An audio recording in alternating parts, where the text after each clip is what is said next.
I remember that just before Barack Obama ran for Congress, he was what they called a community organizer. And I also remember thinking at the time, well, what the heck is that? And so after some research, I found out that a community organizer brings together various community leaders and attempts to develop some kind of community building. So, when I was reading today's gospel passage earlier this week, it immediately hit me. Look at Jesus here, being a community organizer. Ever since chapter 14 in Matthew's gospel, we've been hearing Jesus instructing his disciples. And in this chapter 18, his teaching emphasizes and focuses on a new community of believers. At the time St. Matthew was writing, the church was pretty much on its own. It was no longer a part of the Jewish community, and so no longer observing some of the daily norms and customs of the Jewish tradition. So, the community needed new guidelines of life together. And in this chapter 18, Matthew emphasizes some real important ones. Faith in Jesus' teachings are the basis for this new community. And believers will have to live in a way that reflects their founder. And since Jesus revealed a forgiving and compassionate God, the community, if they are going to be witnesses to his resurrection, must do the same thing. So forgiveness is the hallmark of this church. When someone offends us, we could say, it's a big world. I'll just go on my way and ignore him or her. That's not so easy in a small community. The early church was a very small community surrounded by non-believers. Members of the assemblies were easily recognizable, and so was the way that they behaved towards one another. It's really not changed a whole lot. Something like right now, if you have a family in a small town like Coxsackie, and the neighbors quickly learn that there's a conflict among some of those family members, well, so too, in a tiny early church, people within and without the community would know of the divisions among their brother and sister believers. Conflicting members could not go on their own way. The whole community would know about it and suffer the consequences of their behavior. The injuries had to be dealt with through forgiveness and reconciliation. And if that's done properly, everybody benefits. Outsiders would also notice the community's behavior and hopefully be drawn to that. The teaching in today's gospel sets out this really elaborate and specific process on how forgiveness and reconciliation is supposed to happen. At first, just two people are involved. If your brother or sister sins against you, go ahead and tell them right to their face. Did you notice here that the one sinned must attempt the personal exchange with the offending party? Not the sinner, but the one who was sinned upon. At this stage of the process, the privacy of the two is being respected here.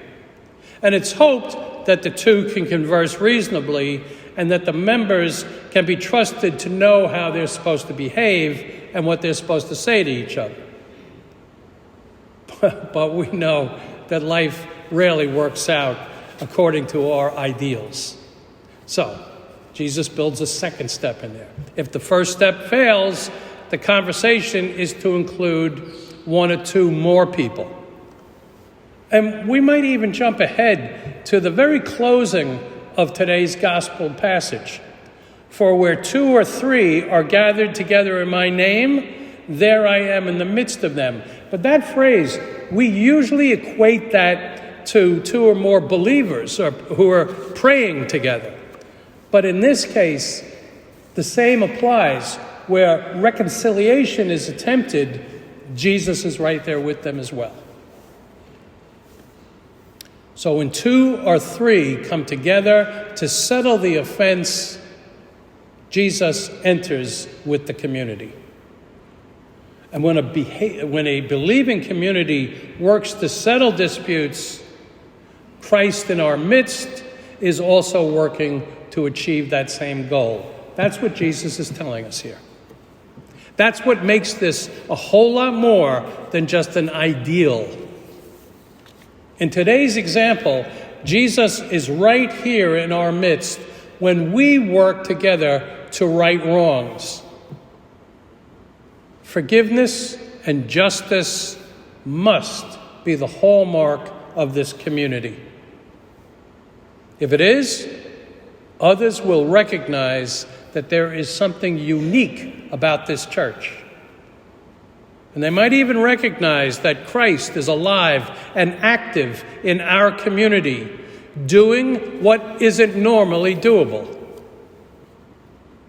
And we might also reflect on the divisions in our local and universal church, as well as divisions between churches and other communities, from offenses and misunderstandings that have happened way over the centuries.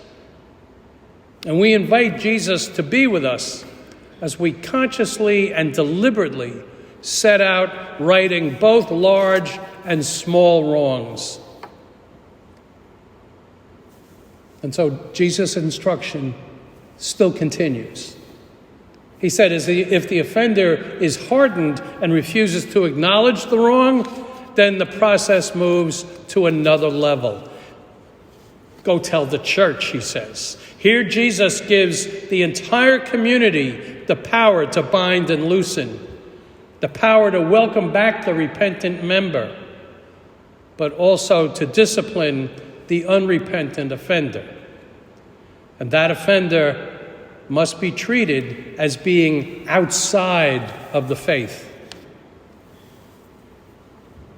What we really get from this passage is that we Christians are not supposed to be living as individuals, but we are members of a supportive community.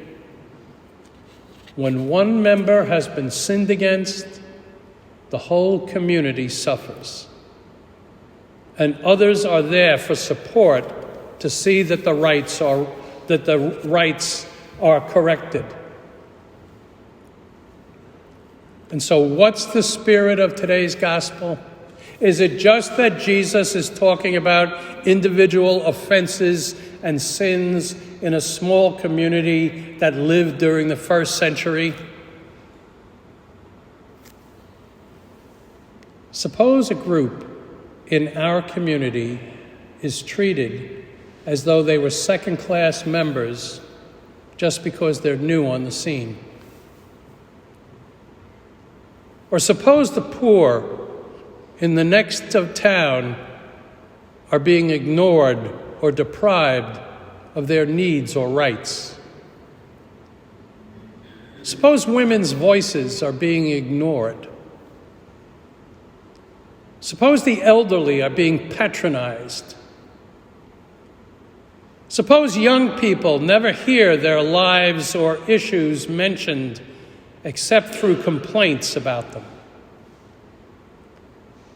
Or suppose a whole race is being sinned against.